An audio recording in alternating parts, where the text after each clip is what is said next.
¿Estás bien? Vale. Estoy listo. Hola.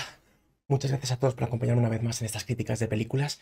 Después del ataque de los infectados y de ese infectado alfa, estoy preparado, ¿vale? Hoy vamos a hablar de 28 Years Later, 28 años después. La crítica va a ir con spoilers porque ya se ha estrenado hace una semana la película más o menos, así que quiero hablar de cosas particulares y también de las entregas anteriores. La secuela de la película de Danny Boyle del 2002, que revolucionó el género de zombies, aunque realmente no son zombies, son infectados porque no están muertos, solo tienen este virus de la ira, con lo que se crea un tema interesante respecto a los infectados. Y aunque esa película original tenía un poco calidad de telefilm en fotografía, dejó a todos con la boca abierta y revitalizó el cine de zombies, y de hecho podemos ver incluso en los cómics de The Walking Dead de Robert Kirkman cómo se inspiraron en la secuencia inicial en la que Cillian Murphy se despertaba del hospital, y después lo pudimos volver a ver en la serie de The Walking Dead. Sobre todo la película fue una revolución porque trató el tema de que en un mundo post-apocalíptico en el que todo es un absoluto caos, lo peor que puedes encontrar son los seres humanos, que ahora ya está muy requete visto dentro de este género, digamos, de zombies, aunque sabemos que esta película no puede ser considerada, pero bueno, sí, lo es. Y unos años después salió 28 semanas después,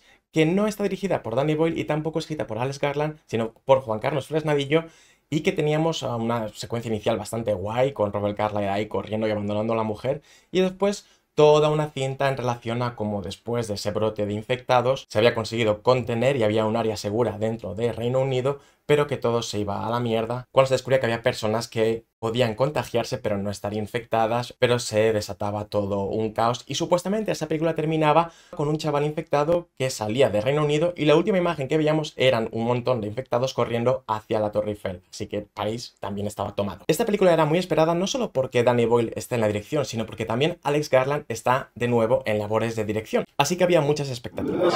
¿Qué es eso? ¿Qué es eso? ¿Qué es eso? ¿Qué es eso? ¿Estás bien? Y como el título indica, ya han pasado muchos años y seguimos la historia de unos habitantes de una pequeña isla en el norte de Reino Unido que están aislados del resto de la Tierra por un pequeño camino que cuando sube la marea desaparece, una clara referencia al Brexit, por lo menos a mí me parece. Y seguimos la historia de Jamie y Spike, padre e hijo, que se adentran en esta tierra para entrenar al chaval de cara a que ya ha cumplido una edad y entender cómo funciona este mundo de infectados. Pero por otro lado también tendremos otra historia con la madre, que se adentrará también en esa tierra junto al hijo de cara a encontrar una cura a una enfermedad que tiene, que nos hará encontrarnos con el personaje de un doctor un poco extraño. Uno de los puntos más interesantes de esta cinta es que han introducido un nuevo tipo de infectado, que se llama el alfa, y es un tío que, pues por ya las cualidades físicas que tenía la persona, el virus lo ha incrementado, tiene aún más fuerza, aún más resistencia, corre muy rápido y tiene una tremenda poronga. Eso es una de las cosas que más ha hecho gracia y más memes he visto en internet, que el tío cada vez que aparecía en pantalla de repente ¡pum! Saltaba y tú estabas ahí mirando abajo porque es imposible no fijarte en lo que tiene ahí colgando. Pero quitando la broma, creo que todo ese nuevo acercamiento a los infectados es interesante no solo por el hecho de tener estos alfas, sino por ejemplo también el concepto de esa infectada embarazada, que parece que todos están con demencia loca y que lo único que quieren es devorar y transmitir la enfermedad, pero vemos que cuando, por ejemplo, esa mujer infectada da a luz, como que pierde un poco esa ira y necesita la ayuda de la protagonista para dar a luz, lo que es algo muy loco porque justo después de dar a luz se vuelve con toda esa ira clásica de los infectados. Entonces se abren muchas dudas respecto a si esta gente realmente está sintiendo, si es consciente de lo que está ocurriendo y si hay una salvación. Por otro lado, la película es un coming of age muy claro del personaje de Spike, interpretado por Alfie Williams. Lo hace bastante bien el chaval, tampoco muy destacable, pero el tío se defiende para tener casi todo el peso de la película. Yo pensaba que Aaron Taylor-Johnson iba a ser el protagonista y no, está en una primera parte cuando le está entrenando y está bien. De nuevo, Aaron Taylor-Johnson no me termina de convencer, me encantó en Kick-Ass, pero si habéis visto mi crítica de Craven, sabréis que no fue una película que me gustó mucho y su interpretación me pareció bastante floja y en general siempre que le veo me deja bastante desanimado. Donde sí que creo que funciona muy bien, por ejemplo, es en comedia, recordemos Bullet Train, donde él estaba brillante y era uno de los grandes aciertos de la película, pero aquí el personaje la verdad es que sin más, y me alegra un poco que desaparezca a mitad de la película y ni siquiera le veamos dentro del pueblo, sino que realmente el protagonismo pasa a ser de Spike con su madre, Jodie Comer, por cierto, grandísima actriz, que creo que aquí, aunque tiene un papel muy interesante con esa mujer que tiene ese como Alzheimer extraño, demencia y que está siendo provocado por ese cáncer que luego descubrimos al final de la película. Es una actriz muy buena, que por ejemplo si habéis visto The Last Duel, una de las mejores actuaciones suyas, no sé cómo no ganó algún premio, que fue una película muy valorada, a mí me encantó, tenéis review completa en el canal. Aquí no sé por qué me parece que podía haber dado un poco más de sí. Sin embargo, uno de los personajes más interesantes de la película es el que está interpretado por Ralph Fiennes, y aunque es cierto que siempre hace un poco lo mismo, ya sea por su estética, ¿no? Por cómo está con ese yodo encima porque ahuyenta a los infectados y los conocimientos que tiene, y después estar acostumbrados a que en este mundo de zombies, mundo de infectados, siempre los locos que encontremos sean locos de mierda, caníbales o gente que lo único que quiere es violar y molestar a la gente. Al final este tío lo único que quiere es ayudar a la gente y crear una especie de in memoriam de todos los que hemos perdido y celebrar la vida, pero también la muerte y elegir cómo morir. Creo que su personaje fue muy interesante, uno de las secuencias más bonitas y de mejor diálogo de la cinta, sin duda, que frena un poco el ritmo, pero que se agradece que aporte algo diferente y que no tengamos de nuevo a los locos que ya tuvimos en la primera, sino que expandan un poco el mundo y veamos que hay de todo. Es muy clara la referencia al coming of age del personaje de Spike cuando le vemos en su primera escena que va a acompañar a su padre a adentrarse en el mundo exterior y en vez de llevarse con él el Power Ranger, el muñeco que tiene ahí, lo deja encima de la mesa, lo que es una clara referencia a que está abandonando su infancia. Que por cierto, muy interesante que los elementos que veamos de decoración, de muñecos y de tal, las televisiones, todo sea como de los 2000, porque es cuando empezó el brote, ¿no? Entonces hace muy claro esa perspectiva de que todo se ha quedado en una especie de burbuja temporal. Incluso la secuencia inicial, que no tiene mucho que ver con la película, la verdad. Porque sí que es cierto que otras secuencias iniciales de las anteriores películas tenían que ver. Aquí vemos a todos estos niños ser atacados por los infectados. La verdad es que la secuencia es muy bestia. No se cortan un pelo Danny Boyle y Alex Garland en hacer esta película. Que después esa escena inicial conecta con la escena final, con esos locos que me pareció una escena muy rara. No sé qué vosotros qué pensáis, los que habéis visto la película ya, pero me pareció casi cómica, como si fuera un sketch de Saturday Night Live. No me termino de convencer esa secuencia. Supongo que conectará con la siguiente película, porque ya han rodado dos. La segunda película no está dirigida por Boyle, no sé si está escrita por Garland, pero en la siguiente va a haber una tercera, que sí va a estar de nuevo escrita y dirigida primero por Danny Boyle y después por Garland. Así que tenemos una nueva trilogía que continuará estas dos películas anteriores. ¿Es necesario? No lo sé. Serán historias independientes, aunque habrá conexiones y dicen que Cillian Murphy volverá, porque aquí no ha vuelto, aunque se veía ese zombie levantándose que todos pensábamos que era Cillian Murphy, pero no. Y después otro de los temas de los que se ha hablado mucho en redes sociales, que ya es un poco cansino, porque toda la gente que ve influencer y críticos, lo único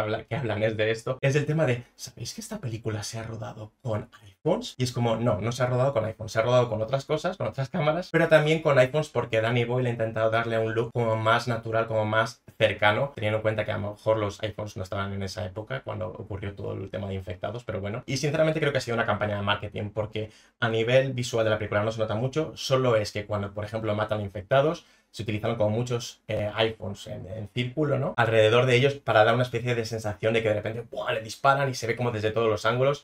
Algo como técnicas que se han visto desde Matrix, incluso antes, ¿vale? De 360 grados.